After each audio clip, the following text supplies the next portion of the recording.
ओम श्री गणेशाय नमः। नमस्कार पूजनी बुवा आमा दिदीबहिनी दाजुभाइ यहाँहरू सम्पूर्णलाई म मेरो युट्युब च्यानलमा स्वागत गर्न चाहन्छु।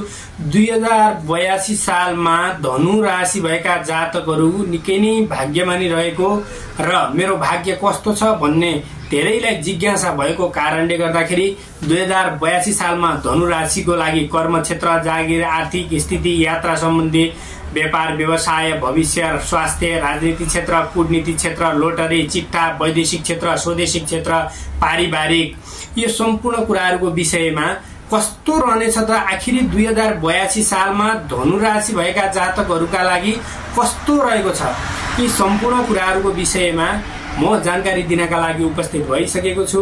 यहाँहरू सम्पूर्णलाई फेरि पनि नमस्कार र मेरो च्यानलमा स्वागत गर्न चाहन्छु। र पहिलो पटक मेरो च्यानलमा भिजिट गर्दै हुनुहुन्छ भने कृपया च्यानललाई सब्स्क्राइब गरेर छेउमा रहेको बेल आइकनको घण्टी दबाउन नभुल्नुहोला। र अब ढिलो नगरी आउनुहोस्, म बताउन गइरहेको छु विषम 2082 सालको धनु राशिको वार्षिक राशिफल लिएर 2082 सालमा धनु राशि भएका जातकहरूका लागि कस्तो प्रकारको रहनेछ। कर्म क्षेत्र, जागिर, आर्थिक, राजनीति क्षेत्र, कूटनीति क्षेत्र, वैदेशिक क्षेत्र, व्यापार व्यवसाय, भविष्य, स्वास्थ्य, शिक्षा, रोजगार, यी विभिन्न कुराहरूको विषयमा म ढिला नगरी सुरु गर्न गइरहेको छु। आउनुहोस्। धनु राशि नामको यदि तपाईको आफ्नो राशि थाहा छैन भने नामको पहिलो अक्षर यो भा भी भू धा फा ढा भे, यदि यो अक्षरबाट तपाईको यदि नाम आउँदछ भने तपाईको धनु राशि हो, नझुकिनु होला। र तपाईको राशि स्वामी हुनुहुन्छ बृहस्पति, जो गुरु हुनुहुन्छ, बृहस्पति ग्रह तपाईको राशि स्वामी हुनुहुन्छ भने अब सुरु गरौँ। आउनुहोस् विस्तृत रूपमा। सबैभन्दा पहिला सर्वप्रथम त म कर्म क्षेत्र र जागिरको कुरा गर्न चाहन्छु। धनु राशि भएका जातकहरूका लागि कर्म क्षेत्र र जागिरको कुरा गर्नु पर्दाखेरिमा धनु राशिका लागि नयाँ वर्ष विषम 2082 सालमा उन्नत रहनेछ। तपाईका लागि बौद्धिक क्षेत्रमा विशेष संलग्नता रहने पनि देखिन्छ भने कार्य क्षेत्रमा भने प्रतिस्पर्धामा निरन्तर लागि पर्नु नै तपाईका लागि उचित हुने देखिन्छ।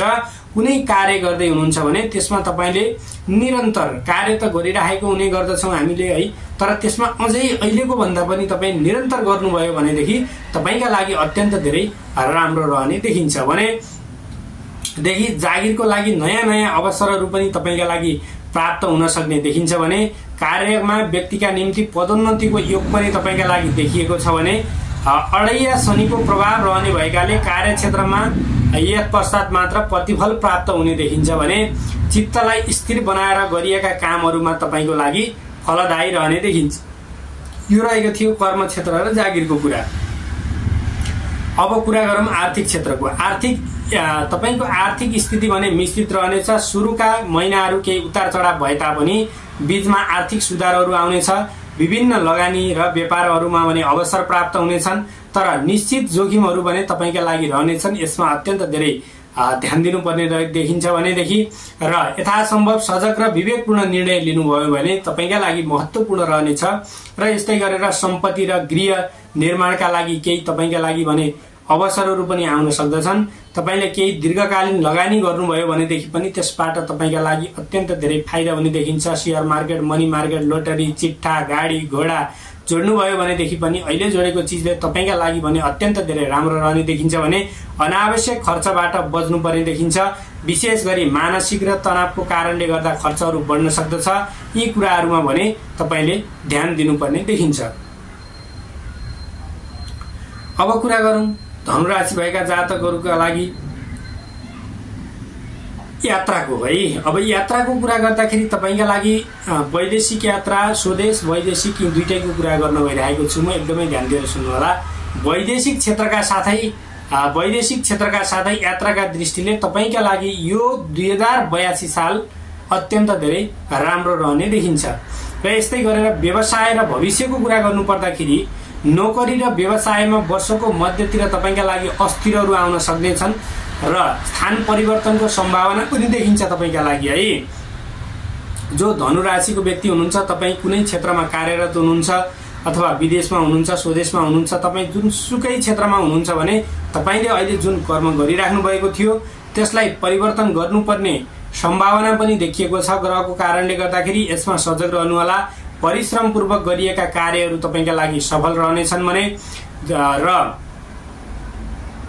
विभिन्न कुराहरूबाट भने तपाईका लागि भने दिन 2 गुना रात 6 गुना हुने देखिन्छ। राजनीतिक क्षेत्रका लागि भने केही समय तपाईका लागि तपाई यदि राजनीतिज्ञ हुनुहुन्छ भने केही चुनौतीपूर्ण हुन सक्दछन् भने तपाईको इष्टमित्र छरछिमेक र सहकर्मीहरूको समर्थन र प्रयासले जस्तोसुकै कठिन कार्यहरू पनि पूरा गर्न सकिने देखिन्छ। अब कुरा गरौं स्वास्थ्यको है। स्वास्थ्यको कुरा गर्नुपर्दा स्वास्थ्यमा सामान्य समस्याहरू आउन सक्दछन्। धनुराशि भएका जातकहरूका लागि 2082 सालमा तपाईले खानपान र नियमित व्यायाममा भने ध्यान दिनुपर्ने देखिन्छ। सामाजिक जीवनमा समय बिताउन परिवारसँग राम्रो सम्बन्ध राख्न सकिन्छ। वैवाहिक जीवनमा केही तर्क वितर्कहरू समस्याहरू आउन सक्छन्, तर विश्वास र समझदारीको साथमा तपाई यी समस्याहरू हल गर्नुभयो भनेदेखि तपाईका लागि राम्रो रहने देखिन्छ भने र यस्तै गरेर यो वर्षको महिनाहरूमा तपाईको लागि कुरा गर्नुपर्दा जेठ महिना, असोज महिना, कार्तिक महिना र फागुन महिनामा गरेका प्रयासहरू तपाईका लागि अत्यन्त धेरै राम्रो शुभ महिना कुन छ कहिले गर्ने भनिन्छ नि है। त्यसको लागि चाहिँ धनुराशि भएका जातकहरूका लागि जेठ महिना, असोज महिना, कार्तिक महिना र फागुन महिना भने तपाईका लागि अत्यन्त धेरै राम्रो रहने देखिन्छ। अब कुरा गर्दै जाँदाखेरिमा अडैया शनिको प्रभावले तपाईको वर्षभरि नै रहने भएको कारणले गर्दाखेरि धनुराशि भएका जातकहरूका लागि अडैया शनिको प्रभाव तपाईको लागि वर्षभरि नै रहने भएकाले शनिको मन्त्र तपाईले ओम शम शनिश्चराय नमः भन्ने दैनिकी रूपमा जप्न सक्नुभयो भने यति एकदमै राम्रो है।